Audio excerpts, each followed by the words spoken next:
अब बहुत जल्दी सावन आबि रहल हन और 30 जुलाई के सावन के शुरुआत भ जात और 28 अगस्त के सावन के समाप्ति भ जात।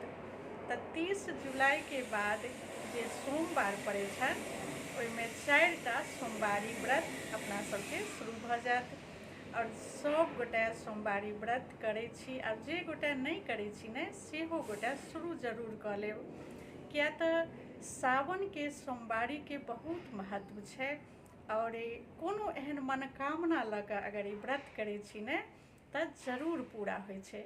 और एहि बेर जे छै से 4टा सोमवारी पड़ि रहल हन, कोनो ज़्यादा नहीं छै, संक्रांति के हिसाब से 5टा छै लेकिन पूर्णिमा के हिसाब से 4टा सोमवारी पड़ि रहल हन। तो जरूर करब और भोला बाबा के हर सोमवार के बहुत नीक से धूमधाम से नियम से पूजा करब।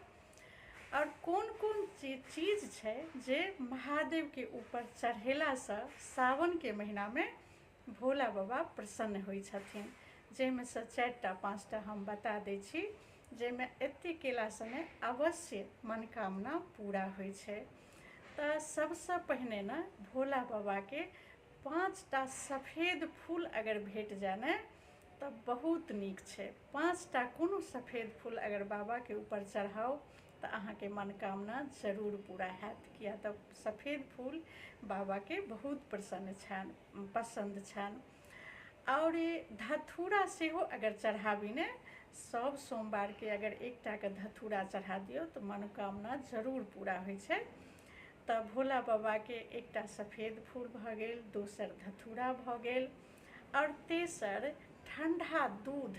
अगर कच्चा दूध, ठंडा दूध बाबा पर चढ़ाओ ने तो अहाँ के मनोकामना जरूर पूरा हैत। और ठंडक में हुनकर चंदन होइ छै तो चंदन सेहो बाबा के ऊपर चढ़ायल करू, अहू से जे छै से बहुत बढ़िया रहे छै, अहाँ के मनोकामना पूरा होइ छै और महादेव प्रसन्न होइ छथिन।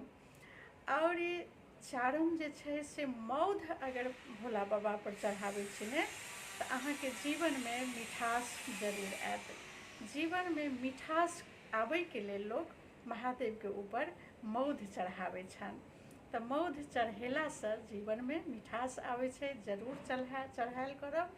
और हर सोमवार के खूब नीक जगह महादेव के जल चढ़ायब और हुनका ने लोटा भरि जल चढ़ायल करियो, भरि के लोटा में बाबा के ऊपर 1 लोटा भरि के जल चढ़ायल करियो, ओहि में कंजूसी नहीं करियो। तो ई जे छै से 5टा चीज जे छै से बाबा पर चढ़ेला से बाबा प्रसन्न होइ छथिन, मनोकामना पूरा होइ छै। और सोमवारी व्रत जरूर करब, जे गोटा नहीं केने छी से हमरा जे बुझल छला से कहलहुँ, जरूर करब ई। ठीक छै, जय मिथिला जय मैथिली, बाय बाय। आब राखै छी, फेर दोसर वीडियो में जरूर भेटब।